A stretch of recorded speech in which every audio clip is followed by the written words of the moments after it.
সম্পূর্ণ টিপস সহ বেলুনের মতন ফুলিয়ে ভাটুরের রেসিপি তো আগেই দিয়ে দিয়েছি। আজকে দিচ্ছি সম্পূর্ণ পাঞ্জাবি স্টাইলে ছোলের রেসিপি।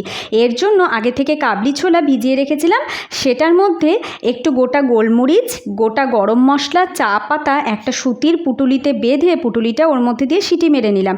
এদিকে দেখো গোটা গরম মশলা, বড় এলাচ, জায়ফল, জয়িত্রী, সাদা গোলমরিচ, কালো গোলমরিচ, কসুরি মেথি, গোটা জিরে এবং একটু জোয়ান দিয়ে কাঠখোলায় ভেজে গুঁড়ো মশলা রেডি করে রাখলাম। এর মধ্যে একটু ধনে গুঁড়ো, লঙ্কার গুঁড়ো আর চাট মশলা দিয়ে ভালো করে মিক্সড করে রেখেছি। এদিকে পেঁয়াজ বাটা, টমেটো বাটা ভালো করে কষিয়ে তাতে রসুন বাটা, আদা বাটা, লঙ্কা বাটা, পরিমাণ মতো লবণ হলুদ দিয়ে মশলা কষিয়ে সিটি মেরে রাখা ছোলাটা দিয়ে দিলাম। আর ওই যে ড্রাই মশলাটা সেটাও একটু দিয়ে ভালো করে কষালাম। ছোলে সেদ্ধর জলটা কিন্তু ফেলিনি, ওটা আমাদের লাগবে। এদিকে বাটারের মধ্যে ওই ড্রাই মশলা আর কাসুরি মেথি দিয়ে তড়কা লাগাবো বলে রেডি করে রেখেছিলাম।